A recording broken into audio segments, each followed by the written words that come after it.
It's often said that sports provide a lot of benefit, particularly to school-age kids as well as teenagers. And I think my guest would probably agree with that. He is a national wheelchair rugby champion as well as a Paralympic gold medalist for Australia. His name is Ben Newton. Ben, how you doing? I'm good. How are you, Jimmy? I'm doing great. We were talking about off the air. I heard about your story because you started following Grappling with Grief on Twitter. And then I found out you followed Kyler James on Twitter. He's our social media manager, and he also does social media for Fightful, which is another site that I own. And then, as it hmm turns out, you know everything about Fightful and the guys involved with it. And so, who would have known that we would have this connection? I guess just kind of goes to show what a small world it is, you know. Yeah, absolutely. I should also point out, and I want to thank you again. It is currently midnight for Ben because he's in Australia. What is it? A 14-hour time difference. Yeah. So thanks a lot for doing this because I was joking with you off the air that if I asked Camilla, my producer, to come in at midnight our time in order to accommodate you, he probably would have quit. So, No, it's fine. It's no problem. I'm a bit of a night owl anyway, so oh yeah, good. yeah. Well, you have, I think, a very interesting story, and I think a very inspiring story, and so I definitely want to tell it. And it began when you were about 2 years old. Yeah. Can you tell me what happened? You were involved in a car accident. Can you, at least from what you've heard, I guess, can you tell me what happened, who was involved, and what kind of injuries did you sustain?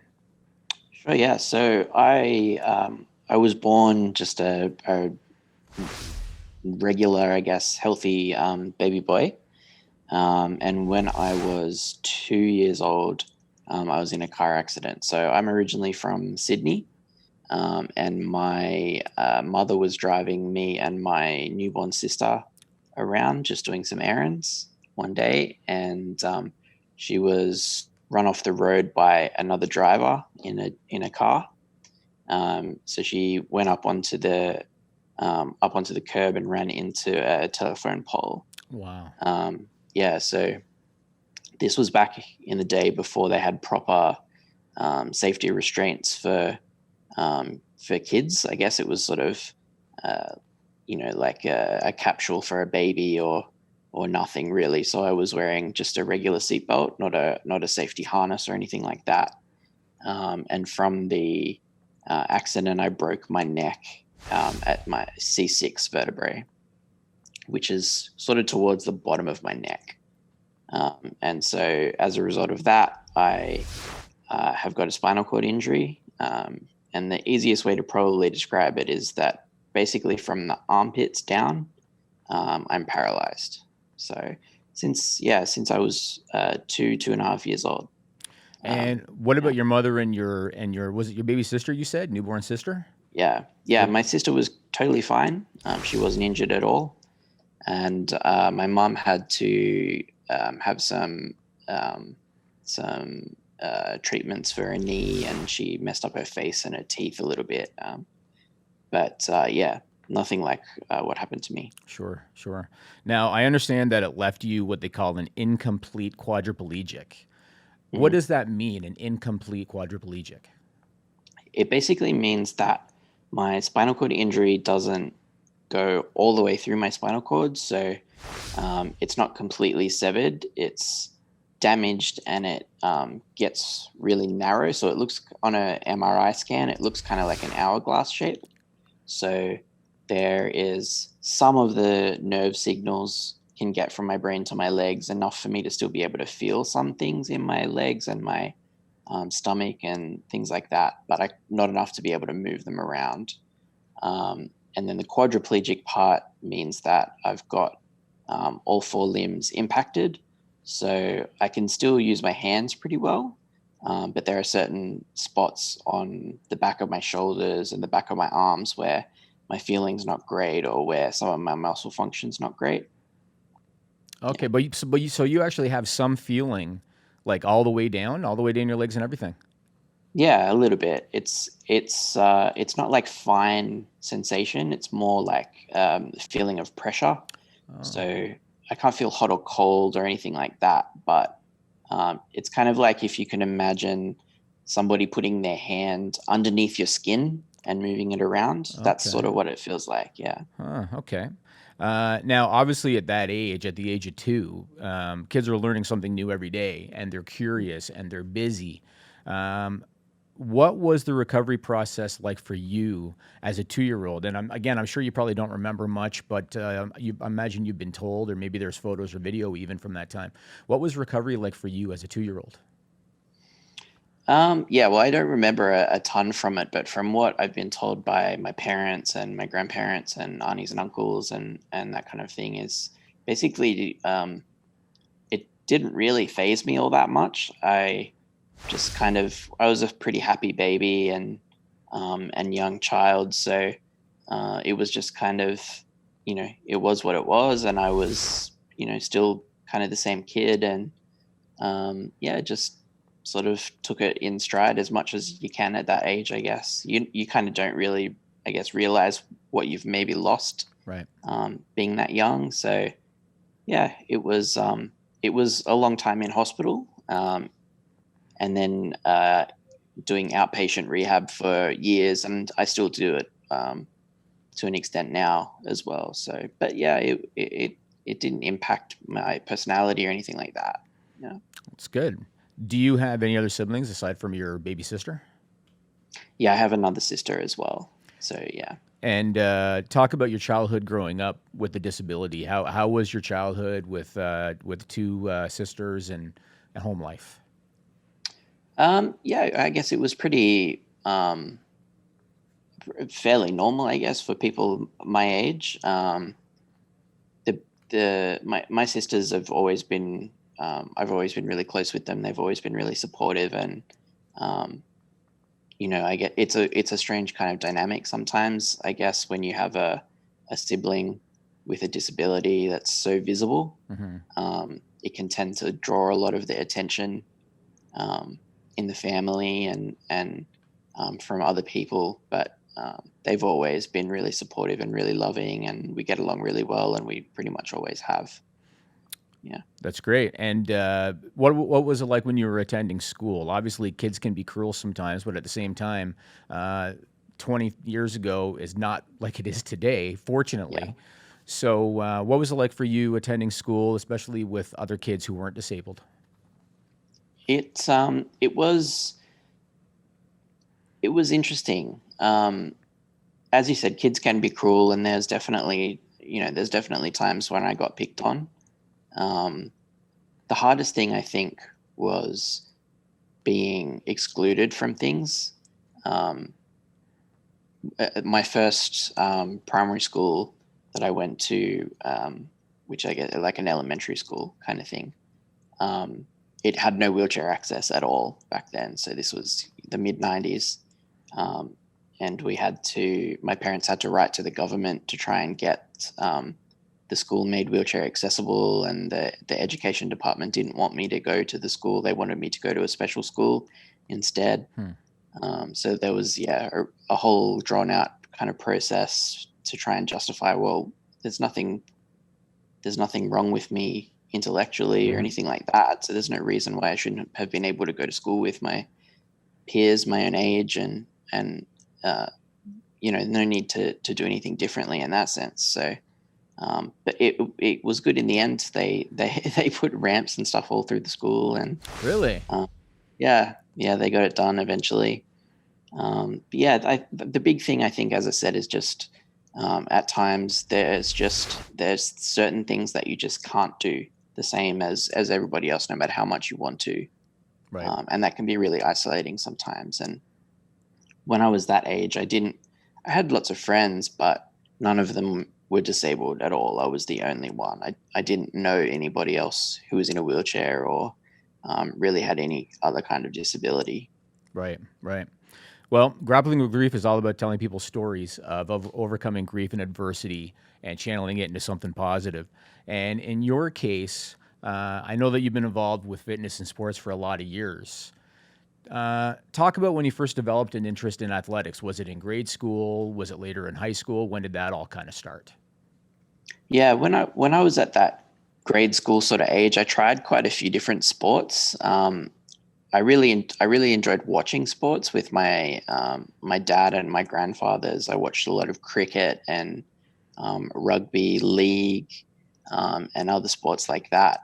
But obviously, when you're in a wheelchair, that you can't play those kind of sports with everybody else. So I tried quite a few different sports, mainly individual sports like swimming and different athletics, different kinds of wheelchair athletics, but none of them really stuck. I didn't really enjoy the individual nature of them very much.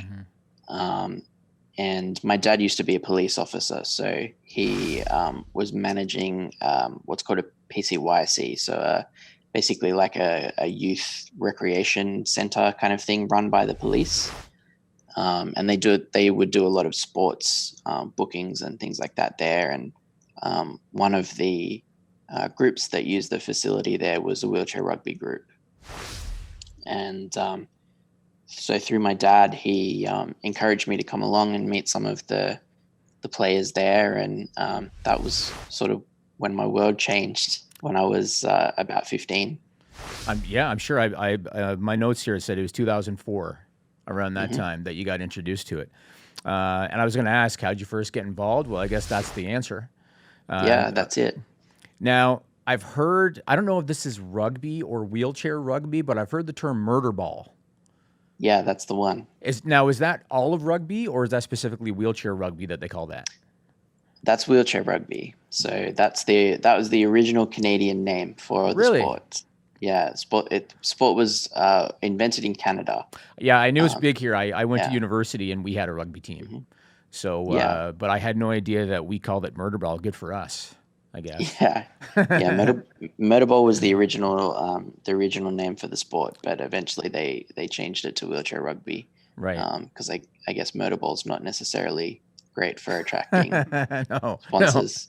People think you're going to show with machetes and chainsaws. Yeah. Now, I understand that wheelchair rugby players, you're assigned a point value. I kind of looked up how it all works. And the players are assigned a point value from 0.5 to 3.5 according to your level of functional ability.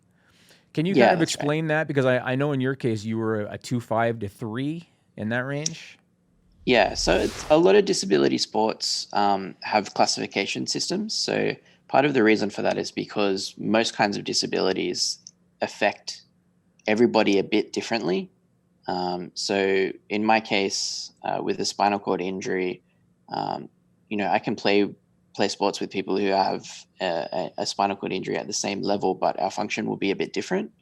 So the classification systems are a way of trying to, as much as possible, create an even field for the competition. So in rugby specifically, you're allowed, in wheelchair rugby, you're allowed to have 4 players on court at a time, and they can only be a maximum of 8 points value total. Right. So if you're a 0.5 player, then you're, I guess, like the most disabled level of player on the court. So generally you'll be slower, but you'll be more of a defensive player. You'll do a lot of blocking and picking and screening and things like that. Whereas if you go up to, say, like a 2-point player, you kind of do a little bit of everything. When you go up to 3.5, that's when you're a ball carrier. You run the offense. I see. You're the fastest people on the court, that kind of stuff. So yeah, I was originally a 2.5 player, and then when I started playing internationally, I got reclassified to a 3-point player. So that's primarily because my hand function is really good compared to a lot of other players. Interesting. So you were elite level. You were like a ringer. Kind of. Now, 2010 was a big year for you. Mm-hmm. You were, I believe, 22 at the time, and you want to talk about accomplishments. So first, you graduated from university, Southern Cross University in Australia. You got a degree in psychology. That same year, you competed in the Queensland Wheelchair Rugby State Championships. You were named the MVP, the most valuable player. Tell me about that tournament. What level of tournament was it? How many teams? Kind of explain what that tournament was about. Yeah, that tournament, we call it the Bash. It's the nickname for it. It's sort of the level below our national championships. So it's where we call it the Queensland Championships, but it's open to players from any state. And for that one, often we will actually split players up into different teams. So you might play 2 or 3 games a day, and you'll be in a different team every game. And then sort of attached to that will be a proper tournament between, say, Queensland and New South Wales. So we might play, the actual state teams might play each other once a day as well as that. Yeah, so it's that level below national championship level. And wasn't it the same year, 2010, that you joined the National Wheelchair Rugby League? Is that the league you're talking about, the national level league? I was playing in that league already, but 2010 was the year that I made the national team, the Australian team. Okay. Now the national team, that was a government funded team, correct?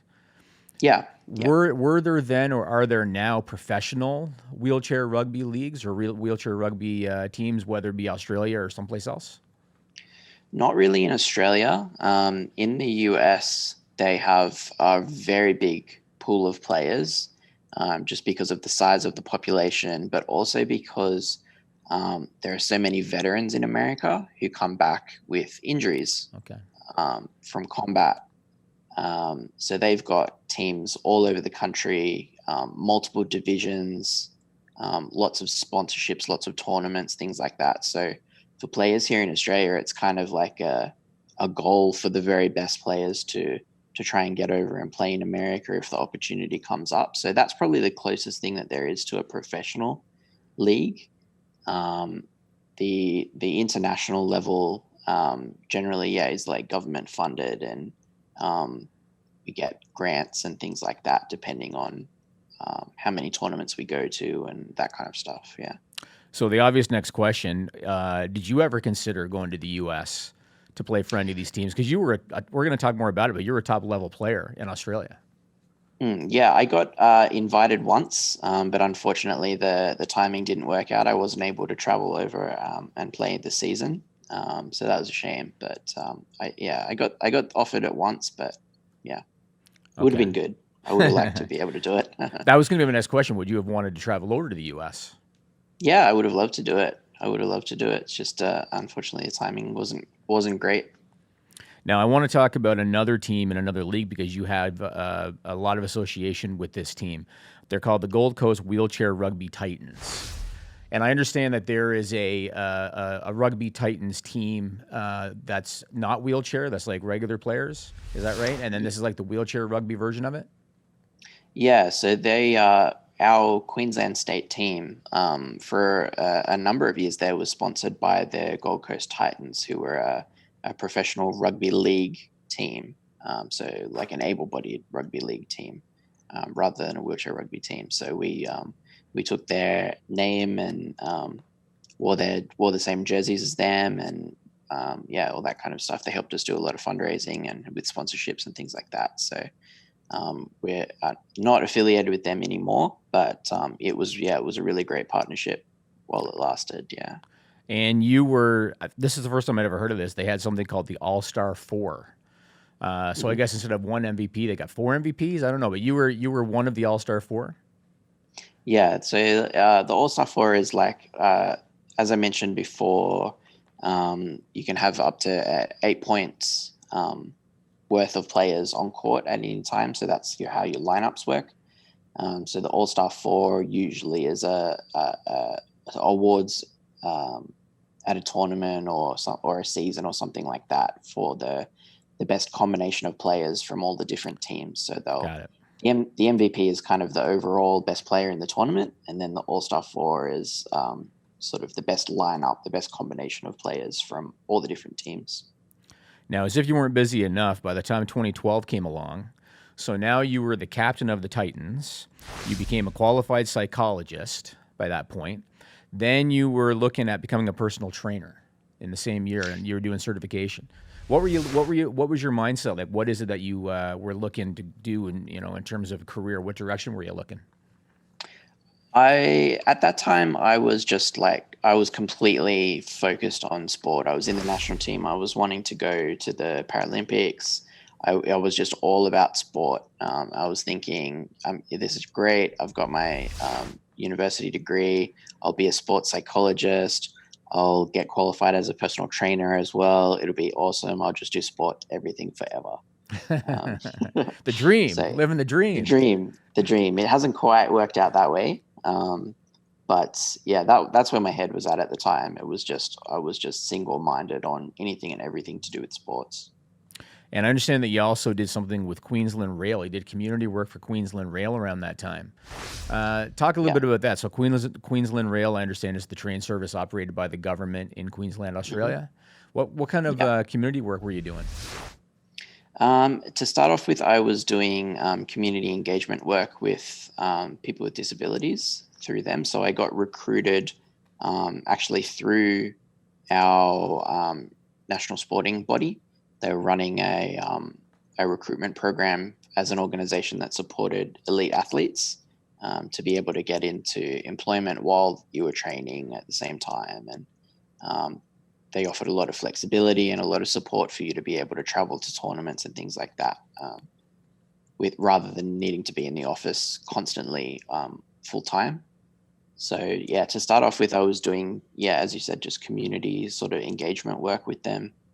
But over time, that's evolved and changed, and I'm now actually the principal accessibility advisor for the organization. Oh, I actually didn't know that you're still involved. So that's interesting. Yeah. Okay. Now you mentioned the national team, and you dabbled there talking about Paralympics. So let's jump into this. So 2010, you made the national team for the first time, but you debuted the following year, 2011. Mm-hmm. And then the team qualified for the 2012 Summer Paralympics in London. Can you talk about the 2011 national team? Because you guys played in a couple of big tournaments that year and were one of the powerhouses worldwide in wheelchair rugby. Yeah, so after the World Championships in 2010, there was a bit of a changing of the guard within the national team. There was quite a few older players who retired after that World Championships. And I was one of a few young players that came into the squad. And we went almost a full year without traveling to any major tournaments because we had such a young team, and we just would do training camps like almost every month for a whole year, where we would all fly in to the same place from all around Australia and train together for, like a week at a time.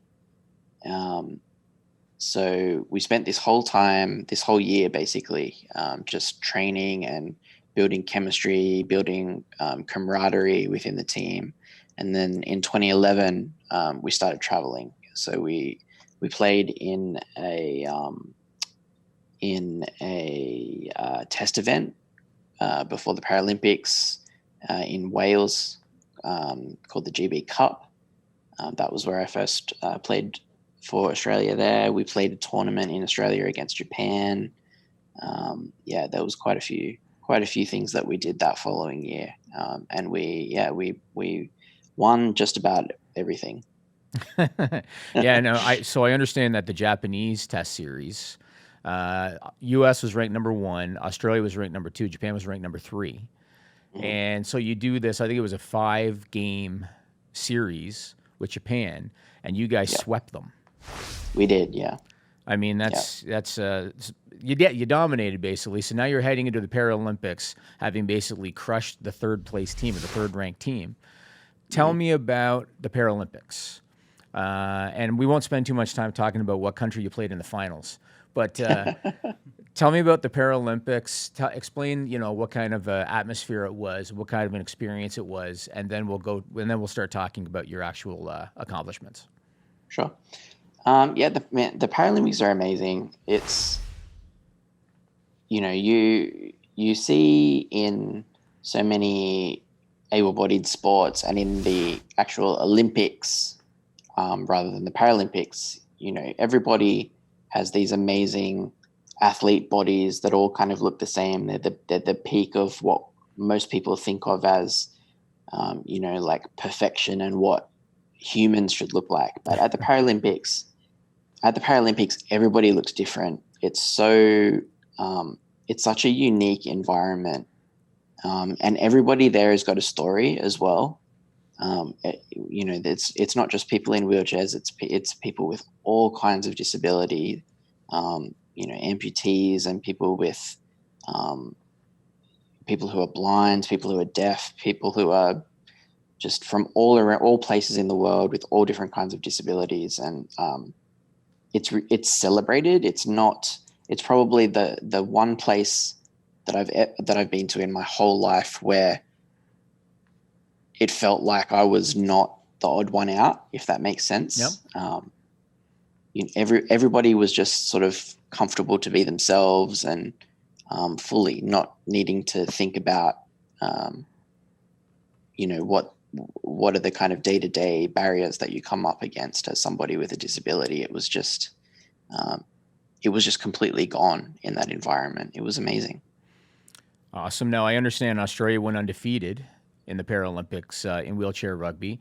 I'm almost embarrassed to ask as a patriotic Canadian, but who did you meet in the finals and what was the outcome? We met Canada in the finals, and we beat them quite handily. Awesome. Now, I should ask, so the U.S. was ranked number 1. How did the U.S. do in that tournament? The US won bronze. Canada actually beat the US in the semifinal. Oh, okay. It was a huge upset. Yeah. Not to talk down the Canadians. They were and are a really, really strong team. But at that time, the US was just, they were coming off winning in Beijing, and for years they had been the benchmark in the sport. Right. And everybody was sort of slowly catching up to them, but yeah, it was not expected that anybody would beat them, at least not until the gold medal game. And they lost in their qualifying match to Canada. Wow. I know that in Canada we have a thing called the Order of Canada. I've heard of it. It's when citizens get recognized for their achievement or service. What I didn't know until I did research on you was that Australia has the same. They have the Order of Australia. And it's the same thing, recognizes citizens for achievement or service. In 2014, you were awarded the Order of Australia medal as a gold medalist at the Paralympics. Basically, you were recognized for that accomplishment. Tell me about that. Tell me about that experience, that award. Did you have any idea that was even coming? We had some idea because some other gold medalists in the past had been given the honor. Not all, but some. It was. I mean, it's a huge honor to be given an award like that. For sure. Yeah, but to be honored by not just for winning the tournament or something like that, but to be recognized by your country. For your contributions, it's a huge honor. But it was a bit strange. We had to go to the governor's mansion and this whole big service, and there was a whole heap of military personnel there getting medals as well, like military versions of their honors and that kind of stuff. So it was a bit intimidating, a bit. I felt a little bit out of place there. We had to get all dressed up and imagine. What's interesting? Sorry, I was going to say what's interesting is that in Canada, sometimes you hear about the Order of Canada, and oftentimes say hockey players will get it, but they get it years later. They get it when they're older people. Stu Hart, the legendary pro wrestling patriarch of the Hart family in Calgary, Canada, he got it. You got it relatively young. Yeah. Was that unusual for somebody to get that kind of an honor at a younger age? I guess when you look at the types of people who get those kinds of honors as a whole, it's probably unusual. Within sport,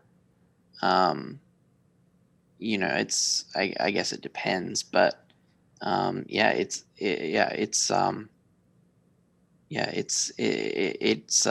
interesting, I guess. Yeah. I'm not sure how to describe it. Yeah.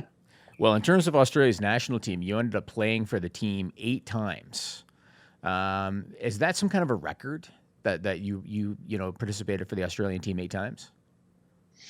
No, not really. I had a fairly short career in the scheme of things. Oh, really? So yeah, I retired in 2014.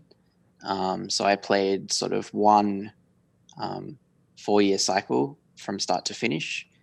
But quite often there'll be guys that will come into the team and just, they find their spot and they hit their stride training, and then just they just keep playing for love of it. And um, it's very addicting. It's very difficult for a lot of people to step away from it. But I had other things going on in my life that I decided I wanted to focus on eventually. Sure. I mean, you hear it all the time about professional athletes and Olympic athletes too, especially when you've been elite level, and you were elite Mm, level. So I can understand that it does make it difficult to walk away and do something else. In your case, though, I understand that you transitioned to coaching, and you mm. became the coach of the team from the National League, the Gold Coast Wheelchair Rugby League. Talk about that transitioning from player to coach. I imagine because you were one of the top players that you probably were unofficially coaching as a player before you transitioned. Yeah, that's kind of what I'm doing now. So I'm still playing, kind of. Our national league this year has all been cancelled because of the COVID stuff that's going on. So I'm still kind of playing a bit, but yeah, I'm the coach of the state team now. So we're called the Queensland Cyclones now rather than the Titans, but it's the same team. Um, and it's been challenging, I think, to try and wear both hats, but also sort of learn as I'm going. There's not been a lot of players in Australia that have ended up going into coaching. Mm-hmm. Um, I think a lot of people, once they finish playing, they just um, it's hard for them to be involved in an ongoing way without being able to play. So most people, once they retire from playing, they kind of just want to put it to the side and move on. But I feel like it's especially as someone who's still relatively young, and how much that the sport has meant to me and how much it's given me in my life. I feel like it's really important for me to stay involved and to give back and try and help grow it and grow the sport and develop new athletes. And what is the status of the sport today in terms of the popularity, the awareness? How is it today compared to back when you guys won the gold medal? There's so definitely here in Queensland. There's a lot more players than what there was Really? a few years ago. Yeah, yeah, we've got a really good partnership happening at the moment with it's called the Princess Alexandra Hospital here in Brisbane, and it's one of the main hospitals that have a spinal injuries rehab unit, Okay. and an inpatient rehab unit. So um, a lot of the patients there, when they're in hospital doing their first rehab, when they've newly had their spinal injuries, the physiotherapists will, as part of their rehab, will actually bring them out to see us train and to get in a rugby chair and see what it's like to push it around, and trying to build that pathway of people from the very start when they're brand new injured, and Mm-hmm. give them a support network around them of not just medical professionals, but also people who have been through the same thing that they've been through. Mm-hmm.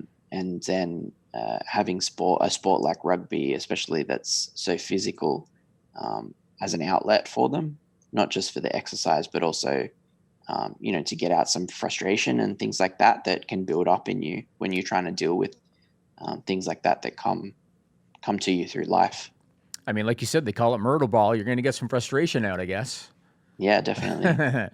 Now, because you experienced this disability when you were a kid, and because you transitioned to coaching later on, have you had any experience working with kids with disabilities? Especially since you said there's this partnership with this hospital, have you done any work with kids, or is that something that you've thought about doing?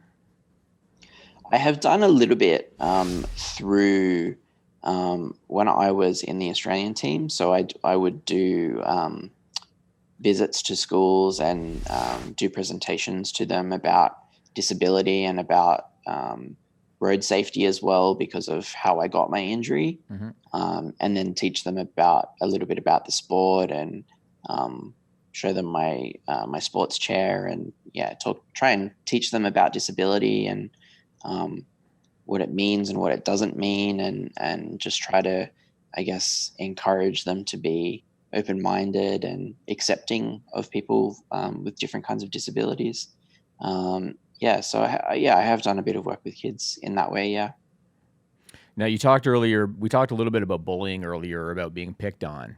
And obviously, now in this digital age, with social media being what it is, things have really escalated now in terms of bullying, gotten a lot more severe than they used to be.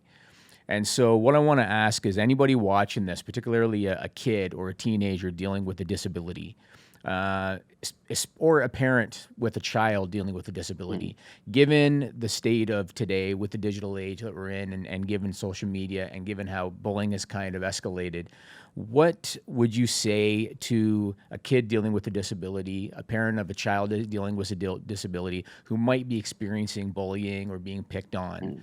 What would you say to them to try to help them overcome that? I think for me, the single most important thing that helped me get through those kinds of things when I was younger was being able to meet other people with disabilities, and just to learn that I didn't need to go through it alone, because it can feel very isolating when you are somebody with a disability who is just surrounded by people who are not disabled. And people can empathize with you, and they say, yeah, I understand what it's like. And some people, they try to be supportive, and they say, oh, I broke my leg once, and I had to, I had to get around on crutches for a few weeks, so I know all about what it's like. Right. I know it's so hard to get up and down the stairs. It's so inconvenient. It's terrible. Got a They don't hangnail. really Yeah. Exactly, yeah, but they don't really know what it's like. That's why getting to know people who really do have disabilities, who really do understand it, is so important. Having that kind of support network really, I think, allows you to come to the realization that all of us are different, disabled or not disabled, and that regardless of what's going on with our bodies, we're all human, and we're all going through our own struggles and things in our lives. And so finding people that can help you to, I guess, put that into place within the bigger picture is just so important. Now, I believe that we all need to find an outlet to help us cope with grief and adversity in our lives and help us overcome it. I know personally, from my personal experience, when my father was diagnosed with cancer, I produced a documentary about the lives of my parents. That became my outlet. When my sister was diagnosed with cancer, I came up with Grappling with Grief. This is my outlet. And it just so happens that this is something now that I think I can use to help other people as well. For you, sports became your outlet. And you were fortunate, I guess, that your dad, had this pathway and was able to kind of guide you or help you towards that. My question for you is, what would you say to somebody watching this? Maybe they're dealing with grief in their life, whether it be a physical issue, a mental issue, whatever. And maybe they haven't found that outlet yet. Maybe they haven't even thought to find one. What kind of words would you want to give to those people? Because again, maybe they don't know that they need to find something, but it could be helpful to them. Yeah, I think, everybody's different, like I said before. For me, sport was that outlet, but it took time, and I had to try different things.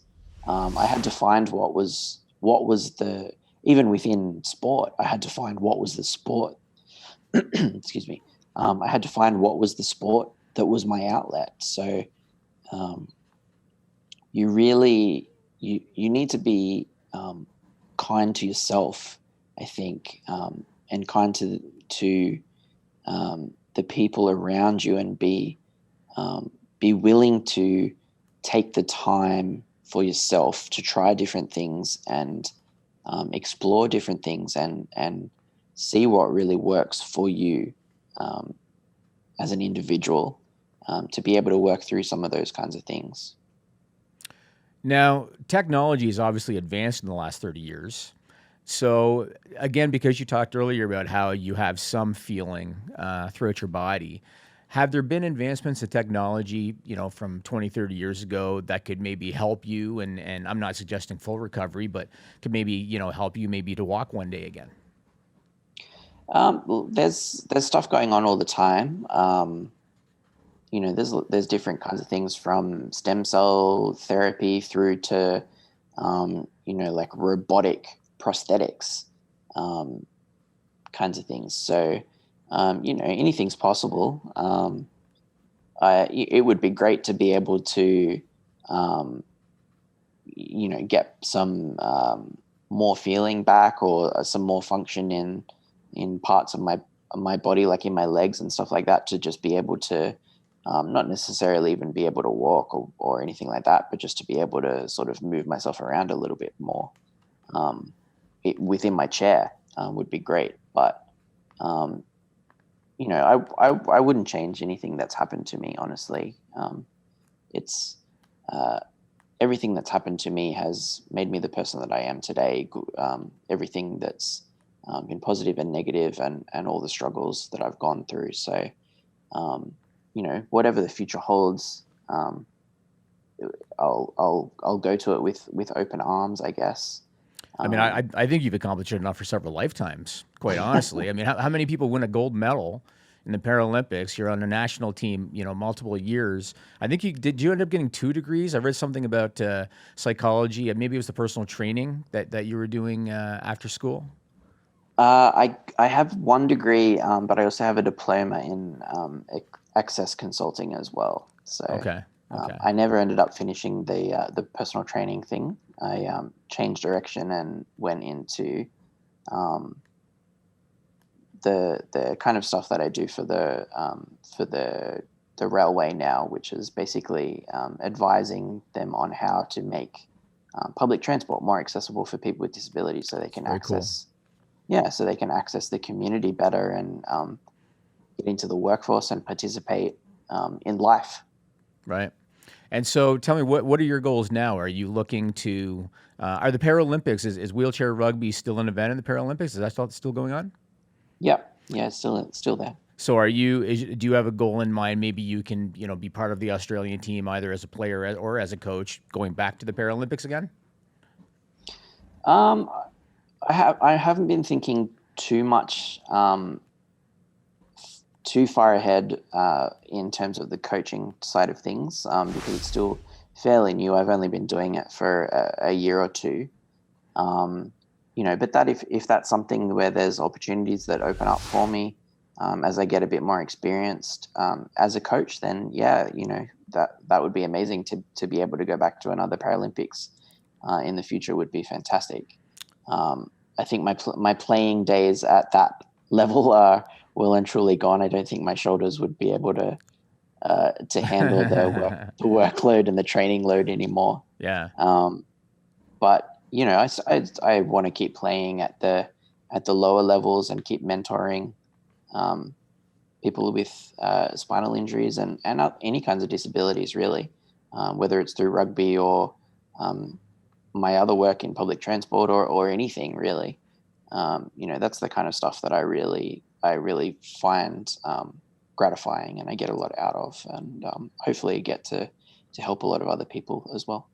Right. And I'm sure your family appreciates that you're no longer a player in murder ball as well. So, Yeah, yeah. Yeah. well, My partner especially, I know she was very happy to see me win the gold medal, but yeah, she gets a bit uncomfortable watching me play sometimes when I get bashed around. I guess I should ask about this. Talk about injuries in wheelchair rugby. I was just about to wrap up the interview, and then I thought to myself, I should ask about that because, again, people might not think about it when it comes to a sport for disabled players, but rugby is rugby. And so, tell me about that. I mean, what kind of injuries have you sustained, and what's kind of common?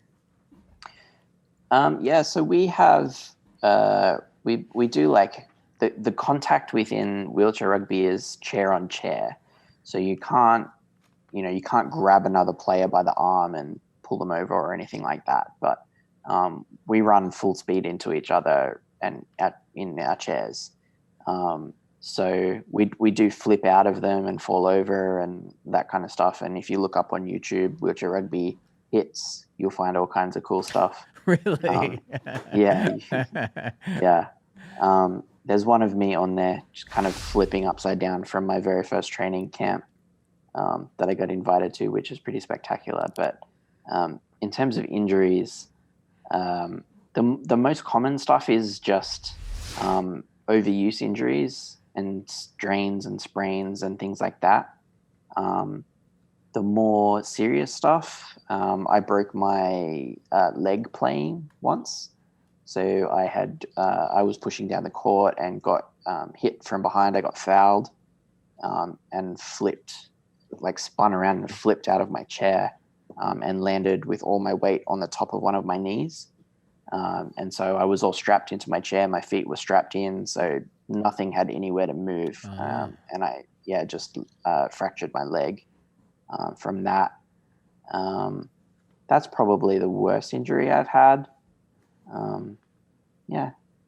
I've got all kinds of recurring aches and pains and wear and tear and stuff like that. But yeah. Well, you've definitely left your mark in the world of wheelchair rugby, I think, and I love what you're doing with Queensland Rail because it sounds like you're leaving your mark there too. And so I want to thank you for doing this again. Midnight your time. I appreciate you accommodating us.